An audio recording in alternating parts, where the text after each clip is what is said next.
Leçon G6, paragraphe 2. Deuxièmement le cône, à la page 78 du cahier de cours.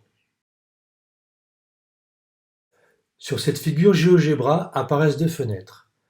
Sur la fenêtre de gauche, on voit un polygone régulier à trois côtés.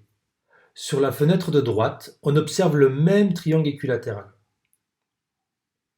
On peut élever celui-ci et faire apparaître une pyramide à base triangulaire.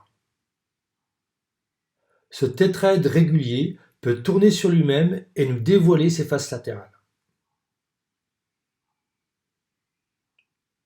Sur la fenêtre de gauche, on peut faire varier le nombre de côtés du polygone régulier. La base polygonale de notre pyramide évolue alors simultanément.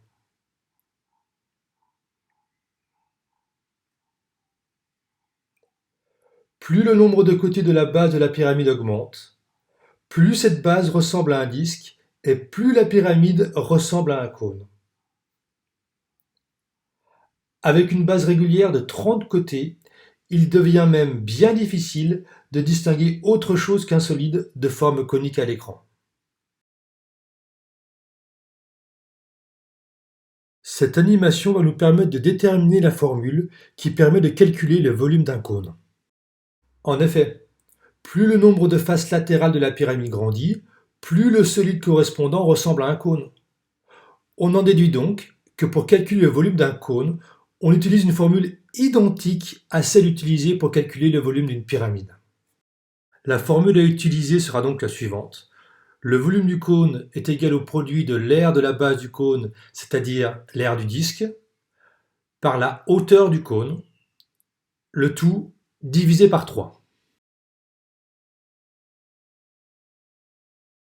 Manipulons cette formule pour calculer le volume d'un cône de rayon 4 cm et de hauteur 6 cm. Appuyez sur le bouton pause de la vidéo, écrire vos calculs dans votre cahier d'exercice, puis terminez le visionnage de cette vidéo afin de voir la correction et de la recopier dans le cadre en pointillé.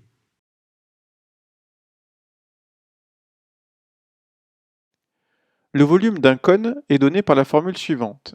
Pi fois r au carré fois h, le tout divisé par 3, où r représente le rayon du disque de base et h la hauteur du cône. Voyons voir cette formule sur un exemple. On souhaite calculer le volume d'un cône de rayon 4 cm et de hauteur 6 cm. On va tout d'abord dessiner ce cône.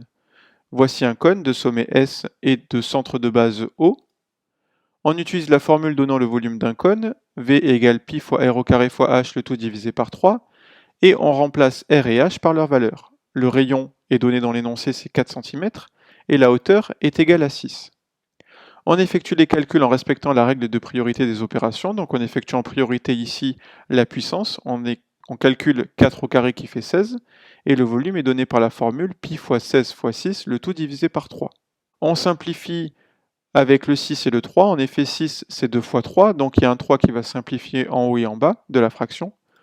On obtient donc finalement 2 fois 16 fois pi, c'est-à-dire 32 pi cm3 pour le volume de ce cône de révolution.